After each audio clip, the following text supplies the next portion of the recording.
رب تعالی نے ارشاد فرمایا ان اللہ و ملائکتہ یصلون علی النبی، کہ بے شک اللہ اور اس کے ملائکہ حضور علیہ السلام کے اوپر درود بھیجتے ہیں۔ اب عابد وقار سننے میں تو یہ آپ نے سن لیا، مگر یہ بات اتنی سادہ ہے نہیں۔ اسلوب ربانی آپ دیکھیں، انداز قرآنی آپ دیکھیں کہ اس کا آغاز ایک تو انا سے ہو رہا ہے جو حرف از حروف مشبہ بالفعل میں سے ہے، جو کلام میں تاکید کے لیے لایا جاتا ہے، کلام کے پختہ ہونے کے لیے لایا جاتا ہے۔ کلام الہی تو سارے کا سارا پہلے سے ہی پختہ ہے، اس میں کوئی ناقص چیز ہے ہی نہیں۔ الف لام میم ذالک الکتاب لا ریب فیہ، الف لام میم یہ وہ بلند رتبہ کتاب ہے کہ اس میں شک و شبہ کی کوئی گنجائش نہیں۔ پھر ایسا انداز کیوں بنایا جاتا ہے کہ جو بات اس کے بعد ہو رہی ہے وہ بات اتنی اہمیت کی حامل ہے کہ رب تعالیٰ اس کے لیے اتنا اہتمام فرماتے ہیں۔ اور پھر دوسری بات کہ اس کا آغاز جملہ اسمیہ سے ہو رہا ہے، ان اللہ و ملائکتہ، یہ جملہ اسمیہ سے آغاز ہو رہا ہے، اور آگے اس کی خبر جو ہے وہ جملہ فعلیہ سے لگائی جا رہی ہے، یصلون علی النبی۔ تھوڑی سی گرامر کی بات ہے لیکن میں اس کو آسان کر دوں گا آپ حضرات کے لیے۔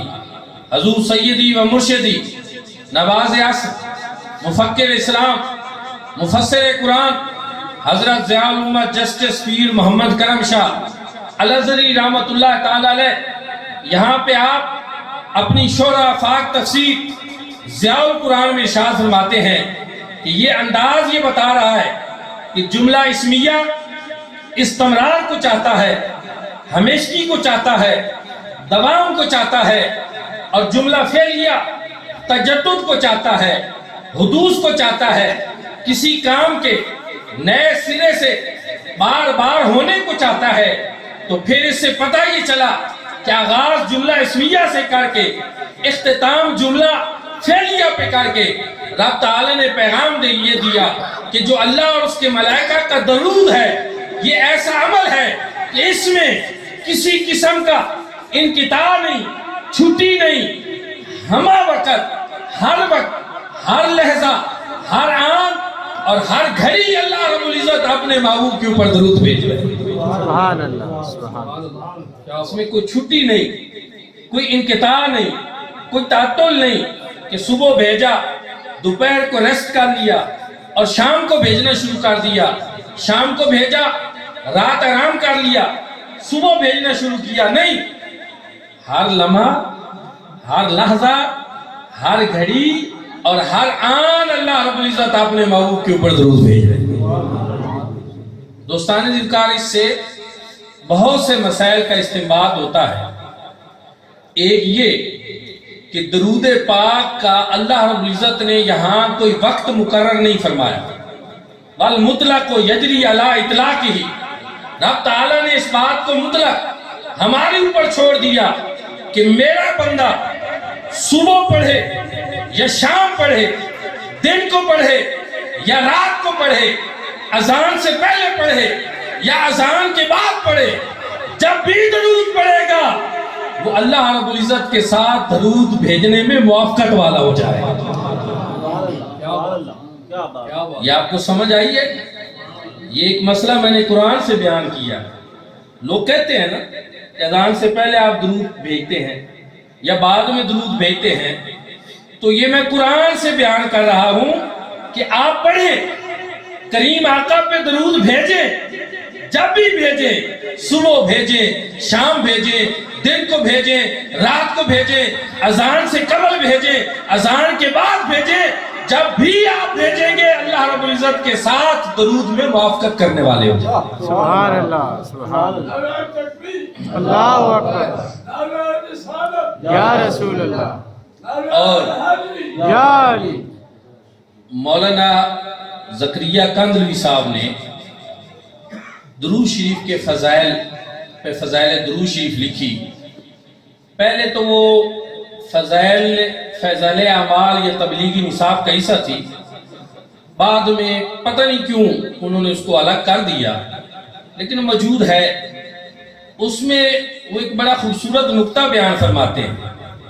وہ فرماتے ہیں کہ جناب آدم علیہ السلام کی بڑی شان ہے، ان کی بڑی عظمت ہے کہ اللہ رب العزت نے فرشتوں کو یہ حکم دیا کہ جناب آدم کو سجدہ کرو. یہ بڑی شان ہے ان کی کہ فرشتوں سے جناب آدم کو سجدہ کرایا.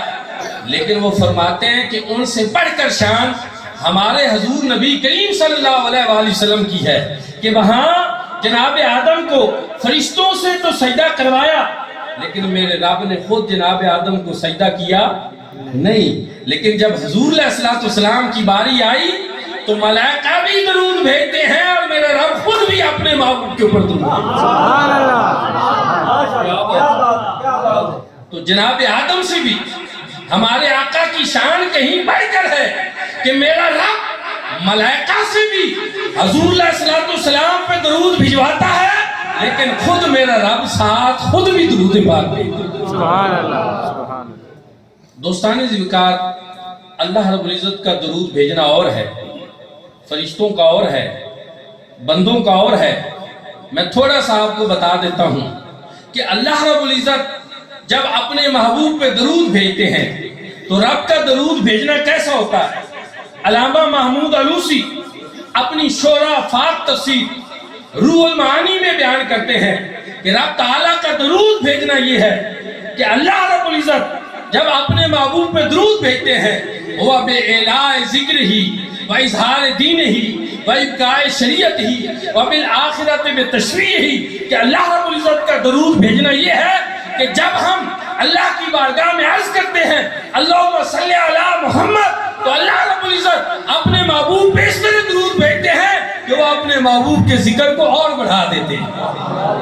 بے اعلاء ذکر ہی و اظہار دین ہی، حضور علیہ السلام کے دین کو اور ظاہر کر کے، و بالآخرت بتشفیع ہی، اور جو آخرت میں حضور علیہ السلام کی شفاعت کا کوٹہ ہے اللہ رب العزت اس میں اور اضافہ فرما دیتے ہیں.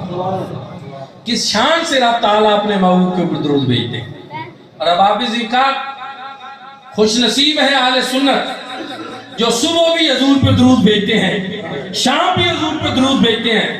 جناب امام زین العابدین جو جناب سید الشہداء امام علی مقام جناب امام حسین رضی اللہ تعالی عنہ کے لخت جگر اور نور نظر ہیں، وہ امام زین العابدین، ان سے کسی نے پوچھا حضور فرقے بڑے ہو گئے ہیں، جماعتیں بڑی ہو گئی ہیں، اب اہل سنت کے نام پہ بھی بہت سارے لوگ آ گئے ہیں، کوئی پہچان تو ہمیں بھی بتا دے کہ ہمیں پتہ چلے کہ اہل سنت کی نشانی یہ ہے.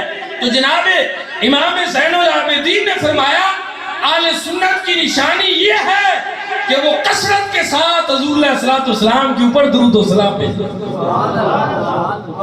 اور آج بھی الحمدللہ آپ دیکھ سکتے ہیں کہ ہمہ وقت ہر جگہ درود و سلام کی محفل سجانا اللہ نے اہل سنت کے سے مل گیا. اسی لیے ہم کہتے ہیں کہ ہم برود والے نہیں، ہم درود والے ہیں.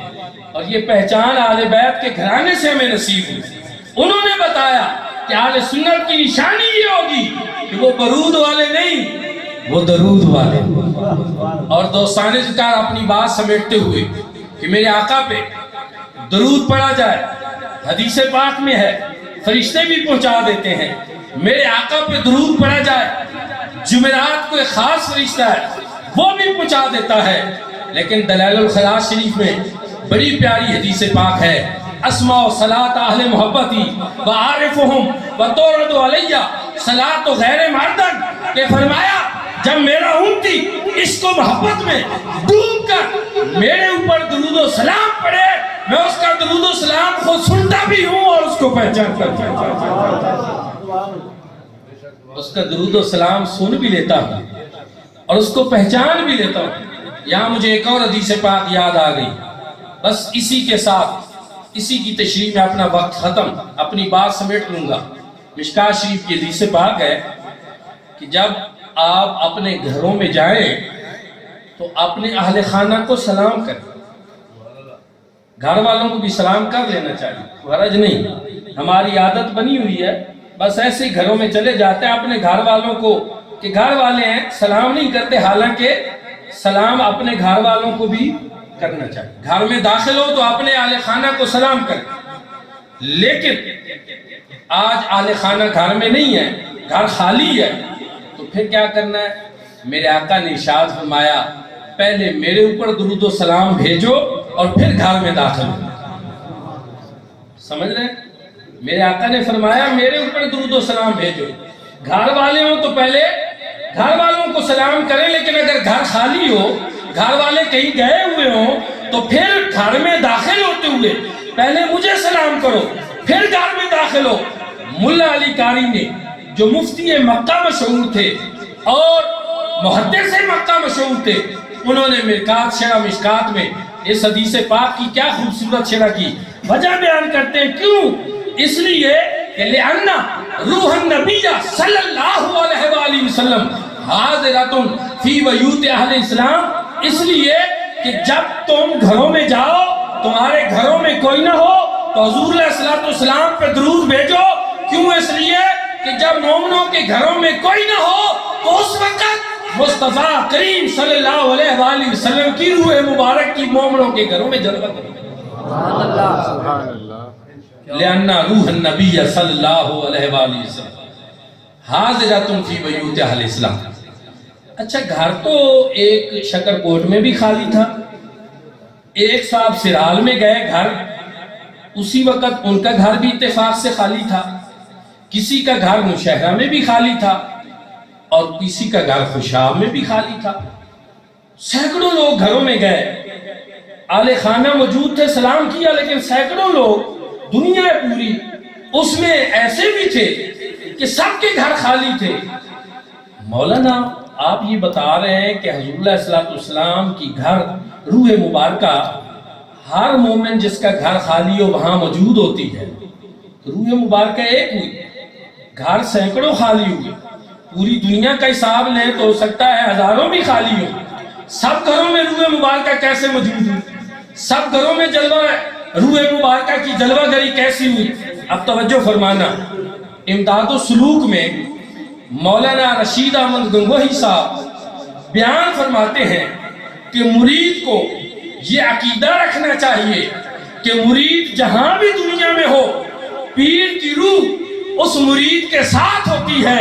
میرے بھائی اور دوستو، میں نے کہا پھر دیوبند کے پیر صاحب ان کے تو ہزاروں مرید ہوں گے، لاکھوں مرید ہوں گے، اور مرید یہ عقیدہ رکھ لے کہ مرید جہاں بھی ہو پیر کی روح اس کے ساتھ ہوتی ہے، تو پھر پتہ یہ چلا کہ ان کے پیر کی روح اتنی طاقتور ہے کہ لاکھوں مرید ہوں تو بیک وقت لاکھوں مریدوں کے ساتھ جلوہ گر ہوتی ہے۔ تو جس ہستی پاک کا ہم ذکر کر رہے ہیں، یہ تو وہ ہستی پاک ہے جو صرف پیر نہیں، جو پیران پیر ہیں اور تمام دنیا کے بھی پیروں کے پیر ہیں، تمام انبیاء کے بھی پیر ہیں۔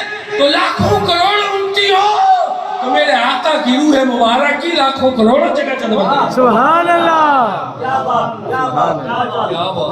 اس لیے دوستان ذی وقار، اللہ کے محبوب کریم صلی اللہ علیہ وآلہ وسلم کی روح مبارک کو اللہ نے شرف عطا فرما رکھا ہے کہ لاکھوں کروڑوں امتی بھی اگر میرے آقا کو پکارے، میرے آقا سب کی پکار کو بھی سنتے ہیں اور سب کو جواب بھی عطا فرماتے ہیں، اور درود بھیجیں تو ثواب ملتا ہے، سلام بھیجیں تو جواب ملتا ہے۔ اللہ رب العزت کی بارگاہ میں یہ دعا ہے کہ ہم سب کو بھی حضور نبی کریم صلی اللہ علیہ وآلہ وسلم کی سچی اور پکی محبت نصیب فرمائے۔ مولانا کاندھلوی صاحب نے خود بات چھیڑی کہ درود پڑھنا افضل ہے یا سلام پڑھنا افضل ہے، پھر اس کو انہوں نے جواب دیا، انہوں نے کہا درود بھی بھیجنا چاہیے، درود کا بھی حکم ہے، یصلون علی النبی یا ایھا الذین آمنوا صلوا علیہ، اے ایمان والو درود بھی بھیجو، لیکن سلام بھی ساتھ بھیجنا چاہیے، کیونکہ وسلموا تسلیما. یہ تسلیمہ جو ہے نا یہ مفعول مطلق ہے، اور جب یہ بعد میں ساتھ آ جائے امر کے تو یہ اس میں زور کے لیے آتا ہے، یعنی اس چیز کو نہیں چھوڑنا، اس کے اوپر لازمی عمل کرنا ہے، اور وہ ہے وَسَلِّمُوا تسلیما، کہ سلام تو ضرور بھیجنا ہے، سلام تو خوب بھیجنا ہے. اور پھر وہ کہتے ہیں کہ درود ایسا پڑھے کہ جس میں درود کے صیغے بھی ہوں، ساتھ سلام کے صیغے بھی ہوں. اور بطور مثال انہوں نے ایک درود شریف بیان بھی کر دیا. انہوں نے کہا جیسا کہ یہ درود شریف ہے الصلاۃ والسلام علیکہ یا رسول اللہ وعلی آلک وصحبک یا حبیب اللہ. ایک دفعہ آپ بھی پڑھ لیں، کیونکہ ایک دفعہ درود شریف پڑھیں تو اللہ رب العزت کی 10 مرتبہ رحمتیں نازل ہوتی ہیں. الصلاۃ والسلام علیکہ یا رسول اللہ وعلی آلک وصحبک یا حبیب اللہ. اللہ رب العزت ہم سب کو حضور نبی کریم صلی اللہ علیہ وآلہ وسلم کی سچی اور پکی محبت نصیب فرمائے. حضور علیہ السلام پہ ہمہ وقت درود بھی بھیجنے کی توفیق عطا فرمائے اور سلام بھی خوب بھیجنے کی توفیق عطا فرمائے. آخر دعوانا الحمدللہ رب العالمین.